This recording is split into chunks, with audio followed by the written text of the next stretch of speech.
Sehat selalu. Terima kasih ini atas waktunya bisa hadir di sini di Anjingan Loka. Anjingan Loka ini sebenarnya adalah open space untuk kreatif hub. Jadi anak-anak kreatif yang buat konten, ingin nari, ingin apapun yang kemudian juga untuk membantu teman-teman yang mau memakai space, terutama anak-anak muda yang lagi bikin software atau bikin apapun. Sini ada 2 perusahaan yang sedang bikin melakukan creating project software ya. Nah, jadi banyak anak-anak muda di sini. Kemudian di sini juga ada tempat untuk latihan menari gigi art dance. Jadi aliran mulai R&B, pop sampai kontemporer ada mereka di sini di lantai 3. Kemudian lantai 2 ini adalah kantor IT.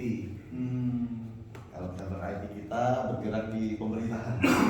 Nah, jadi bikin bantu misalnya perdagangan itu bantu monitoring harga bahan pokok dari Sabang sampai Merauke.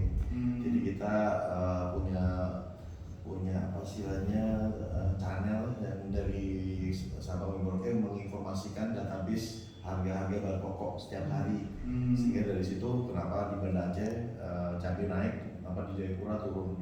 Nah itu nanti menteri bisa mengambil keputusan secara cepat apa yang harus dilakukan. Itu 9 bahan pokok. Kemudian juga kita mengerjakan database-nya BKPM. Kemudian juga ada pariwisata yang banyak di sini. Terus juga bekerja di swasta. Terus selain itu kita juga ada Taon restoran yang notabene itu dikelola anak muda, di mana kita belajar mengelola bahan. Jadi bahan-bahannya sebagian itu ditanam sendiri. Nah, kita punya lahan lagi di lokasi lain kurang lebih 2000 meter itu kita tanam tanaman ya itu bukan hidroponik, tanaman ada yang langsung ke land, ada tapi semua organik. Nah, sebagian dipakai untuk masak di sini, yang nggak ada kita gitu. Jadi pemberdayaan, jadi kita juga menerima anak-anak SMA yang magang di sini, kita latih untuk pemberdayaan supaya bagaimana dia bisa bertahan hidup dengan lahan yang ada gitu. Jadi dia nggak usah takut untuk tidak bisa memproduksi gitu, tidak produktif. Jadi dia jadi nanam, dia jadi kalau dia suka IT, dia jadi IT apapun. Setiap tahun kita menerima 20 orang di sini training selama 3 bulan. Itu dari seluruh Indonesia. Jadi kita punya bekerja sama yayasan di tempat wisata Jawa Barat itu pinggir pantai itu di situ Pangandaran, situ ada yayasan. Kita dia menampung anak-anak dari seluruh Indonesia tidak mampu sekolah, dibiayai gratis, sebagian kita tarik sini untuk makan di sini.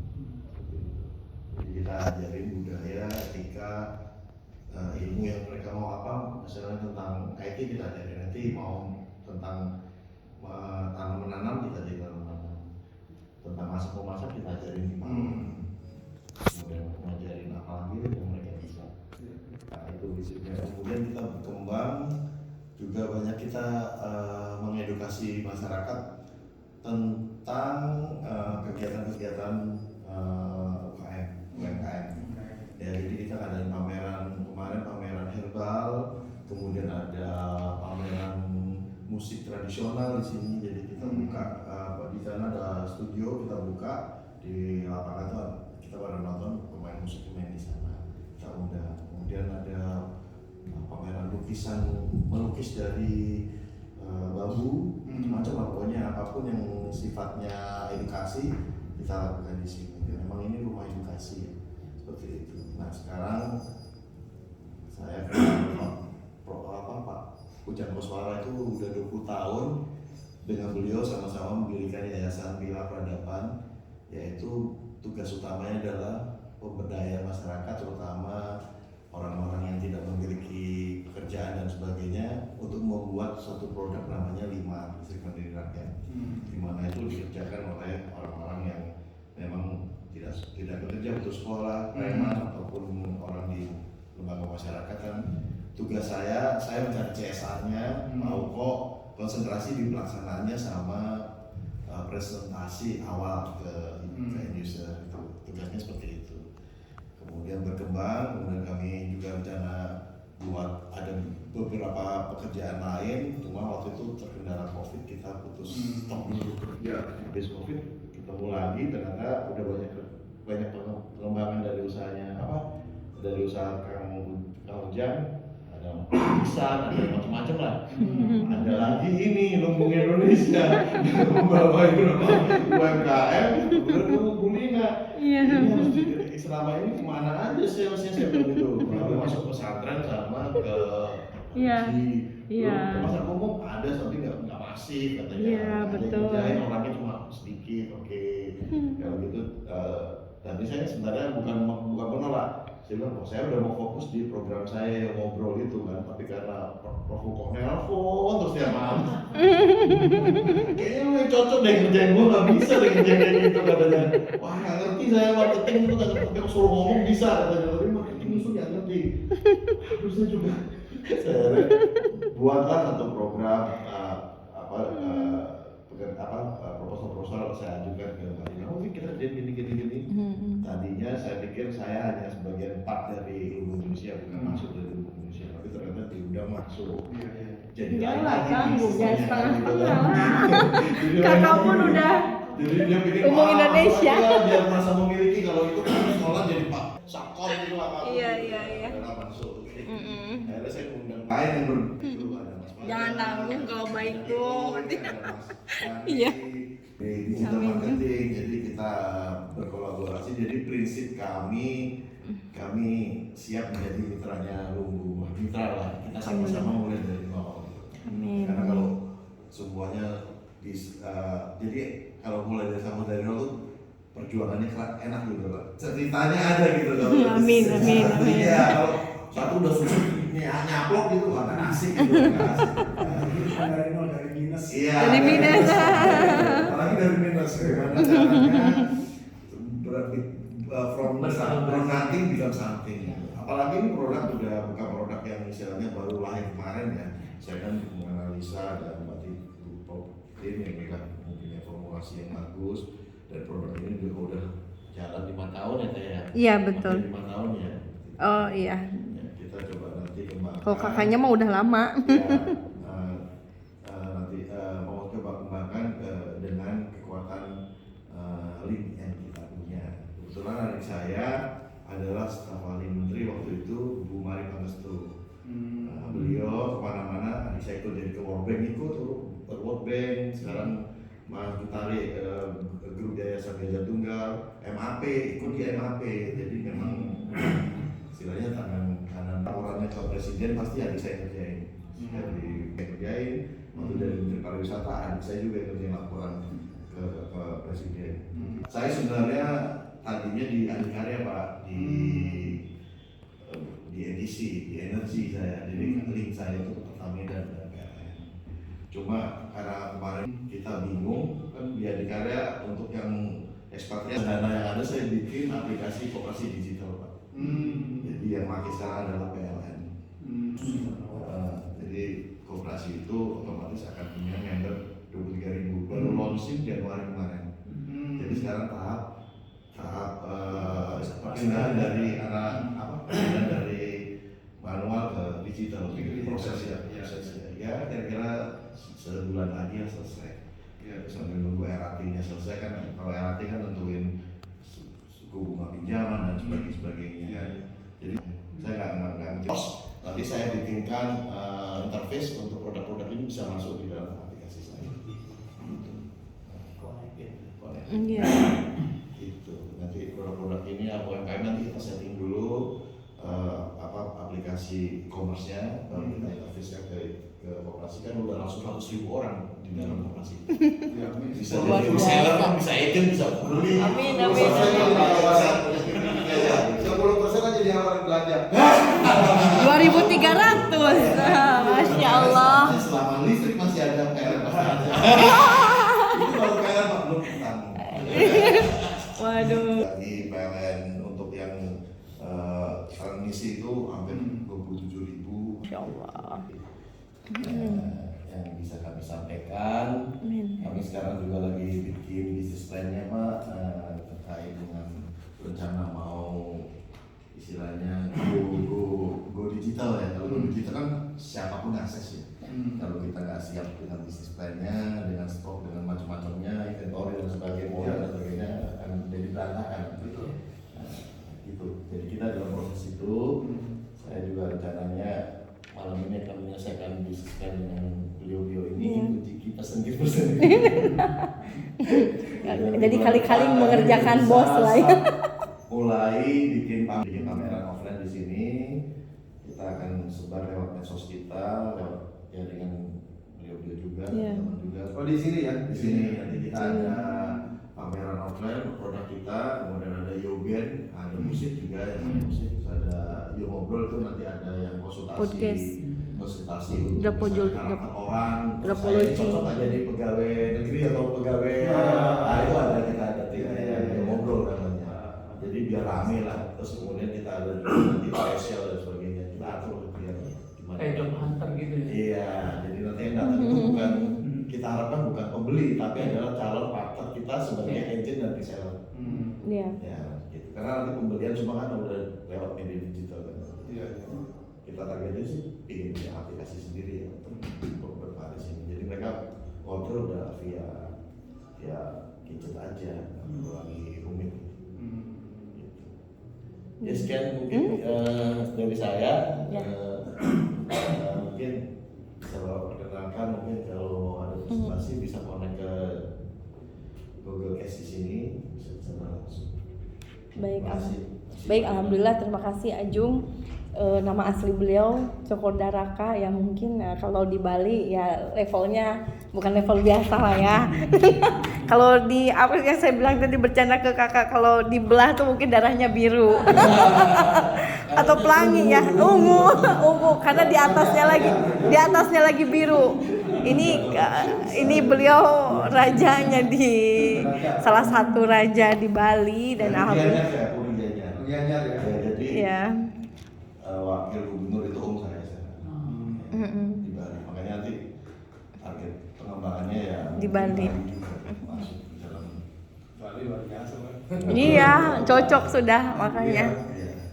Ya, alhamdulillah dengan visioner konsepnya Ajung ini saya merasa ya punya partner baru ya. Kan saya ceritakan apa-apa saya cerita. Ini saya punya ini. Oh ya kan Dek, kata kenalin Kakak, ya harus, aku bilang teh harus. Kita kan namanya berbisnis, kita harus dengan siapa aja. Bahkan saya tuh kayak dipertemukan aja gitu.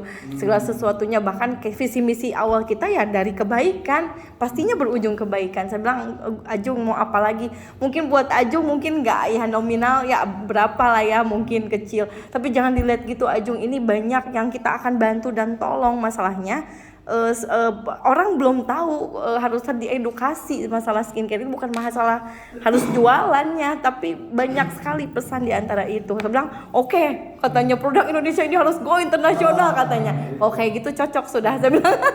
Nah itu mungkin alhamdulillah, semoga nanti dengan Kang Hermanto dan yang lainnya juga bisa bersama-sama lah bagaimana titik temunya seperti apa, dan nanti tinggal dipresentasikan, dipersilahkan ke Pak Hermanto mungkin gitu. Nanti kakak mah closing statement aja.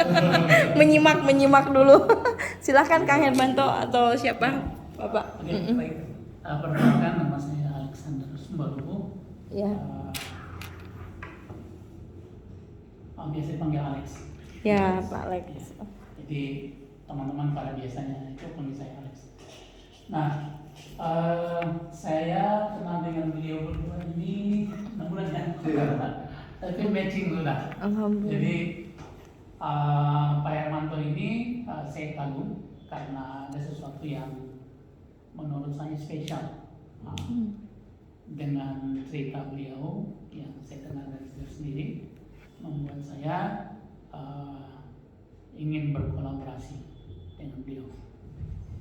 Nah kemudian singkat cerita, kami banyak ngobrol, lalu saya kebetulan di latar belakangnya IT juga dari Bandung, ITB. Udah lama, tahun 2008. Senior lah, senior. Junior. Kayaknya dengan Kang Uko. ITB juga dia. Siapa? Oh. Dari informatika dia. Ya, saya dari situ Berarti kakak kelas ya? Lima. Ya. Kakak kelas. Itu.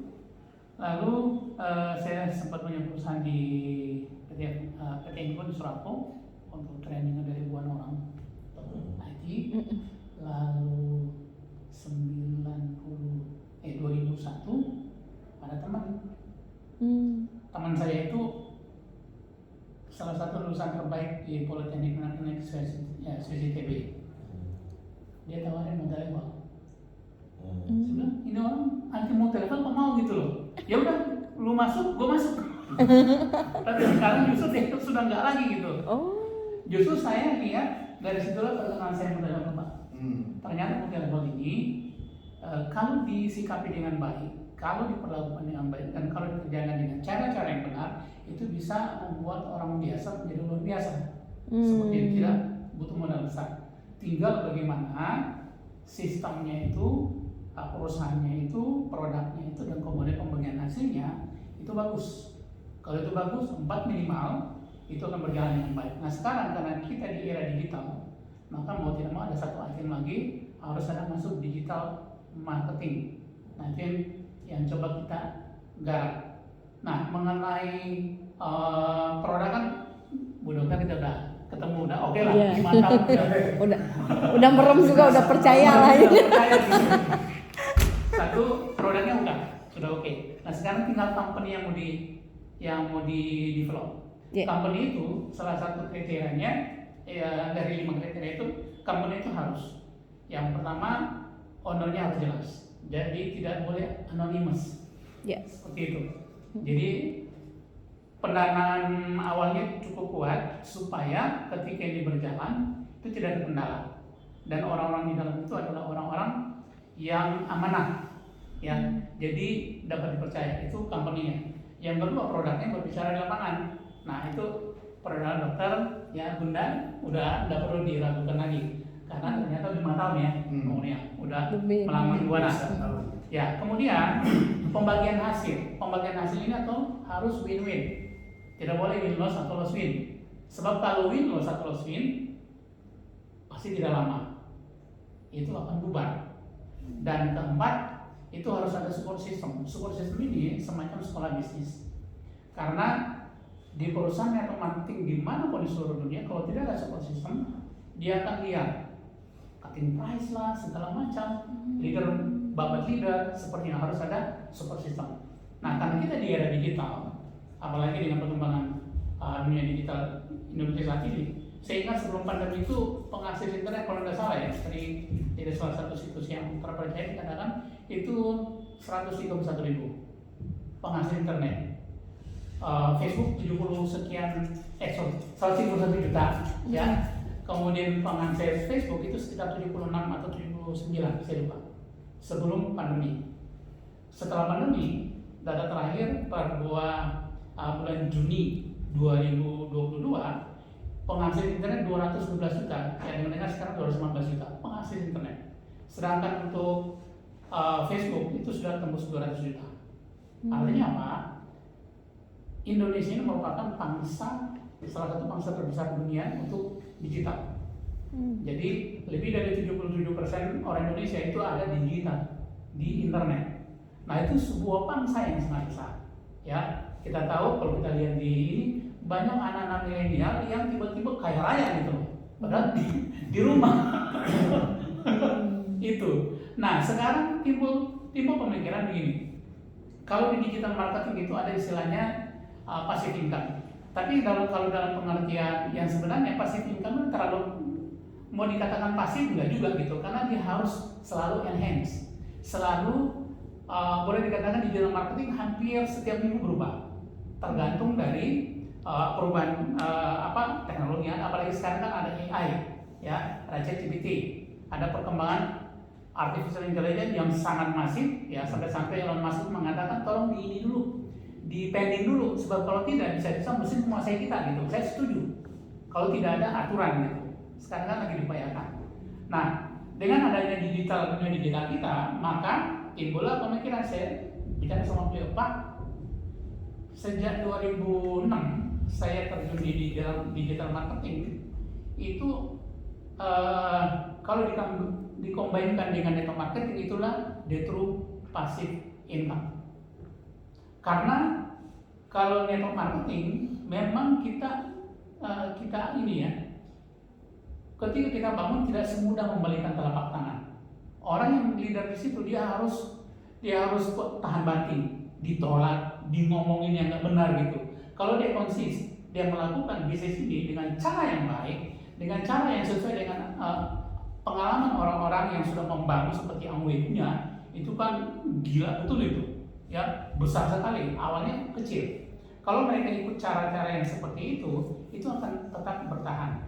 Nah itu yang punya ada di satu website work from home.org kalau nggak salah, itu ada 2 juta, ada 1 juta per bulan US dollar.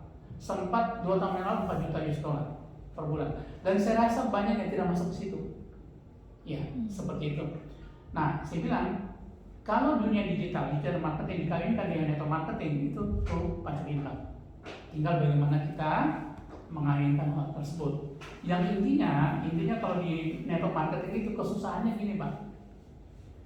Orang kan mencibir tentang network marketing. Ya, mungkin juga Bapak pernah dengar bahwa penipuan dan lain sebagainya. Nah, itulah yang tugas kita itu mengedukasi network marketing seperti apa yang sebenarnya. Jadi bukan money game, ya, bukan itu syarat itu tadi. Itu harus terpenuhi. Seperti itu.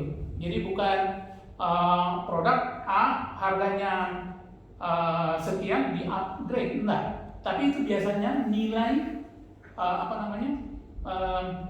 biaya iklan itulah yang digunakan untuk dibagi dalam bentuk bonus. Itu the true network marketing, seperti itu. Nah, ketika digital marketing, tadi network marketing khususnya itu drive traffic. Kalau mungkin di channel udah tahu kan, semua apa-apa untuk berhasil di dunia digital itu harus ada source traffic. Ya, ini katakanlah website. Itu harus ada orang giring ke sini tuh.